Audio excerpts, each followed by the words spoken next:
Like all of us, Heather O'Neill watched energy issues dominate the headlines in 2025, and not in a good way. You can't open up a paper or listen to a podcast without hearing energy issues pop up. Electricity prices are surging more than twice as fast as the inflation rate. Americans are getting sticker shock. Nearly 60 utility companies are set to increase rates this year. By now, we all know what's behind the headlines. Spiking load growth driven by new data centers and electrification, plus the cost of maintaining an aging grid that's often ravaged by storms or fires. But instead of supporting efforts to add clean generation to the grid, the Trump administration rolled back incentives for wind and solar last year. There's a set of advanced energy solutions that are available now, right? They're deployable. They're going to help reduce some pressure on the grid, and they're going to ease some of the affordability concerns. And I think some of the actions that we're seeing out of this administration are throttling, right, are shutting down avenues to opening up those resources. And the Department of Energy is using emergency orders to keep coal plants running beyond planned retirements.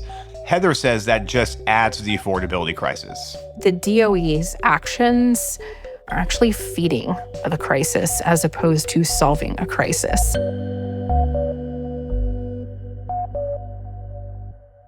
Right now, the headwinds to the clean energy transition in the U.S. are substantial. But as the president and CEO of Advanced Energy United, Heather is undeterred.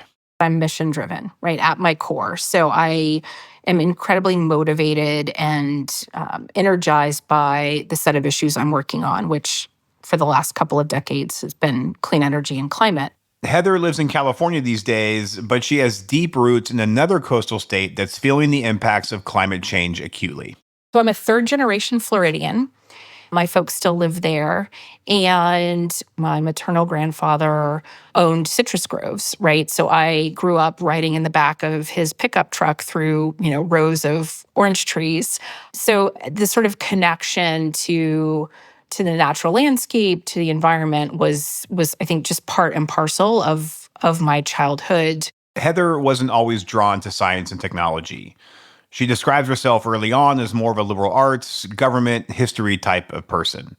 She graduated from Harvard with a poli-sci degree in 1992, then started a career in healthcare.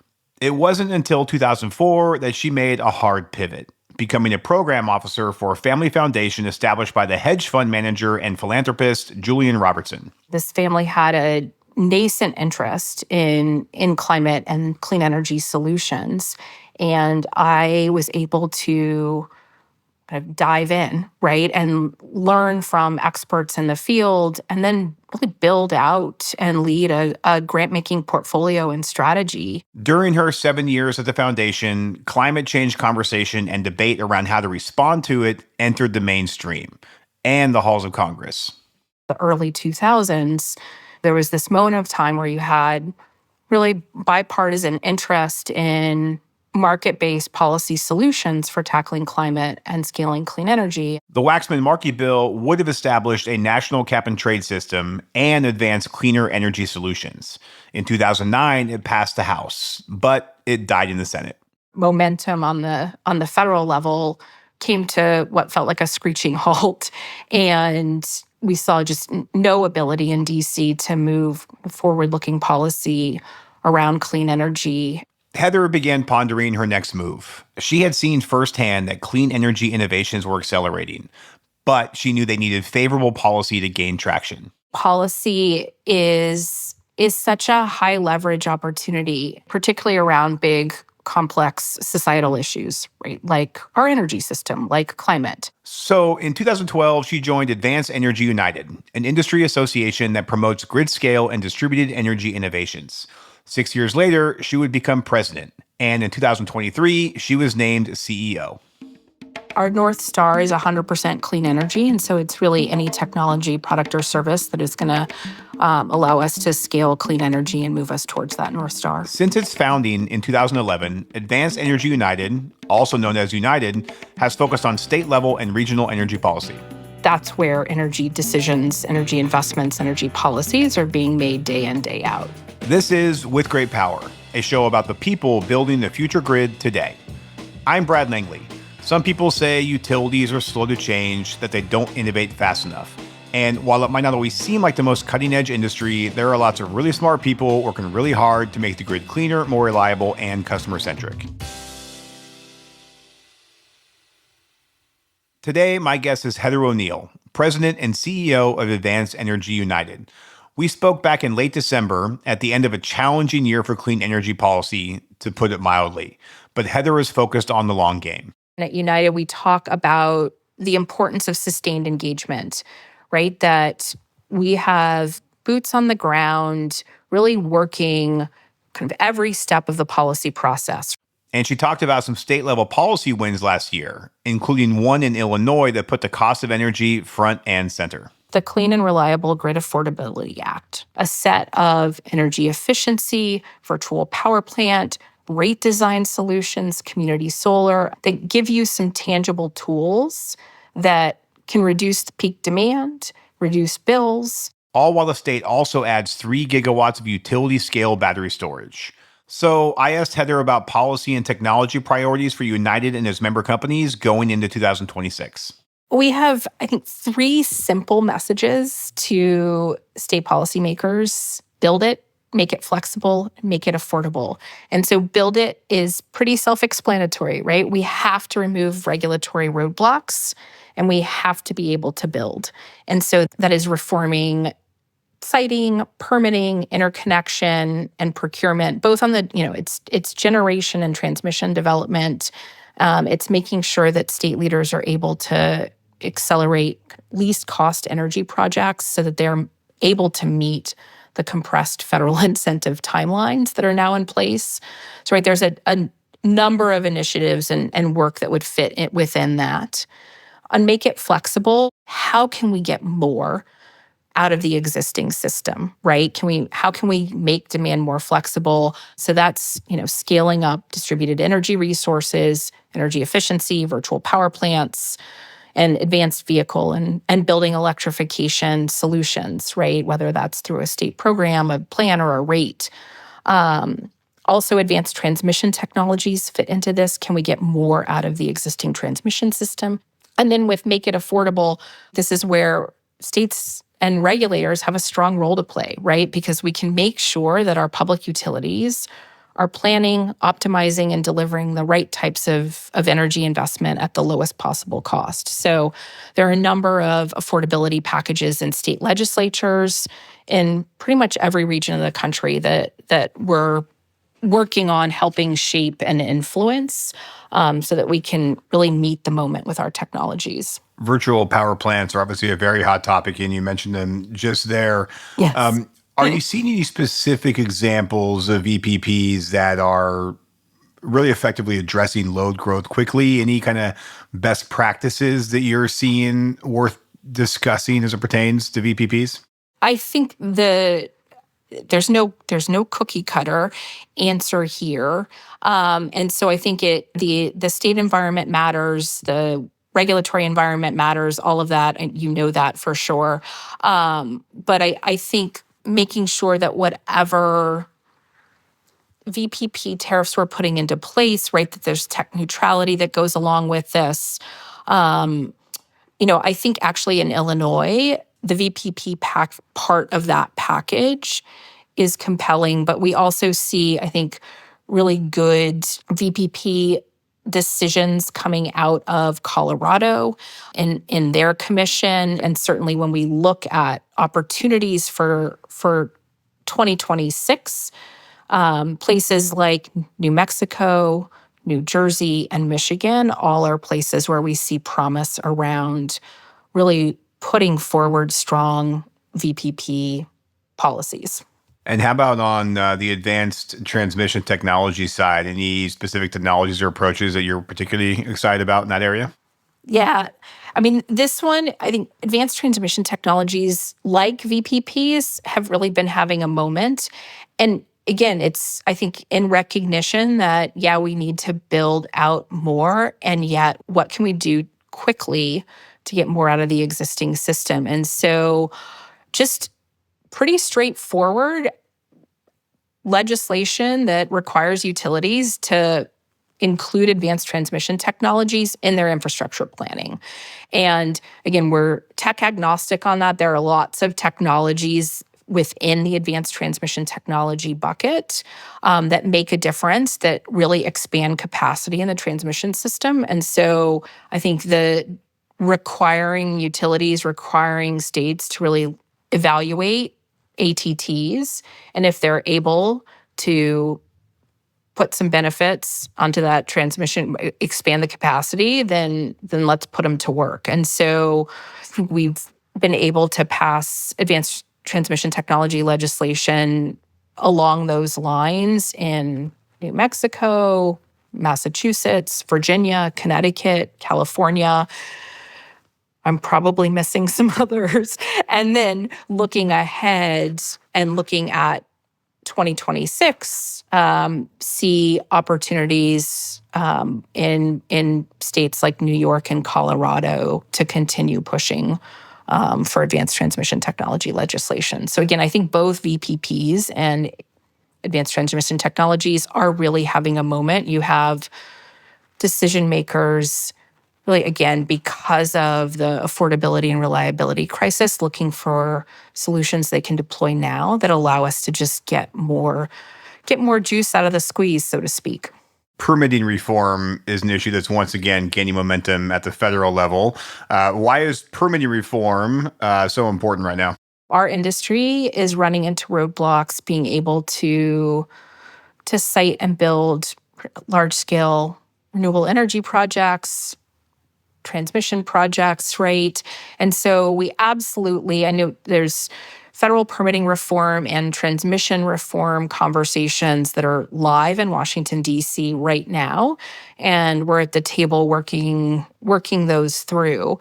Regardless of what Washington, D.C. does or does not do on permitting, we are going to need siting and permitting reform at the state level, right? You have states as diverse as Indiana and Virginia, where you have localities that have basically created so many restrictions that you're not able to build anything. And so we absolutely have to change siting and permitting at the state level in order to be able to expand the supply and meet the moment of load growth that we're in. Michigan passed siting reform that I think is a good example of the types of reforms that we need. The basic principles from a state perspective is that state or local governmental processes don't interfere with the property rights of landowners or impede the ability of developers to work with the landowners. And so that's, again, one basic principle. The second is creating clear and reasonable siting criteria and permitting requirements. And right, it's absolutely states and localities will want to require setbacks, will want to figure out road use agreements, decommissioning agreements, and all those types of issues. But making sure that those criteria are reasonable and concrete, or as concrete as possible. And then the third is just really transparent and predictable permitting. And again, this is basic, but we need businesses and investors, we need certainty. They need to know upfront what's being required, right? And what the review process is and what the timeline is for a decision and for an appeals process, right? And what the timeline is there. So you absolutely want clear, reasonable, enforceable timelines, consistent rules. And so just looking at those three principles and working those through to a siting reform package, if states can do those things, they'll be able to clear out roadblocks and red tape and really make sure that they're able to build more and add more to the energy supply. So 2026 will bring us a round of midterm elections, and we're already starting to see the high price of energy kind of be used in some social media posts. A vote for one party means your bills are reduced in half. A vote for the other party means they'll be doubled. Does it worry you that affordability and high energy costs are kind of being politicized? What are the ramifications of that? And do you think that will continue to ramp up as we head into the 2026 midterms? Energy affordability is front and center for everyone for real reasons, right? When you see your bill go up, shoot up in the ways it has in some states like Maryland, absolutely, energy affordability is going to be a headline issue and going to be a campaign issue. And I think, again, this moment provides us with a huge opportunity, right? From where I sit, we have been talking for a number of years about the need to invest in our grid, right? Our grid is out of date. If we're really going to reap the benefits of this energy transition and transformation, we need to make smart investments in our grid. And I think we now have an opportunity to really put a set of solutions in front of decision makers that they're ready to hear them, right? Because energy affordability is hitting home for so many people right now.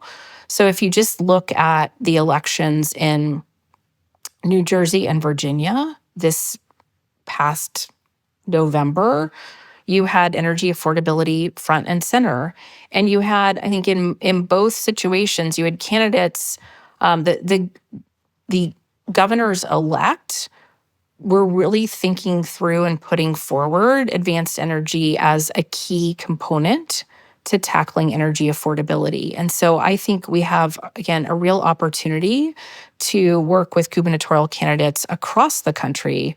It's something like in 26, there'll be 36 gubernatorial elections. And so as an industry, to be able to show up early in those conversations on both sides of the aisle and really engage around energy affordability and put forward a set of solutions, right?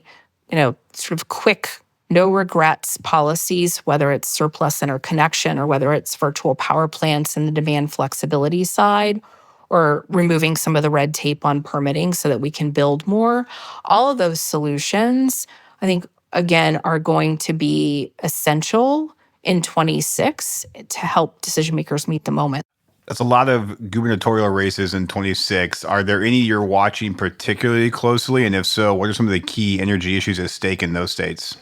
California stands out, right? You will have a new governor, and California is always at the forefront in terms of its, and it has very ambitious climate policies. It has very ambitious clean energy policies. And yet, we've seen some real challenges, right? There's affordability challenges here as well.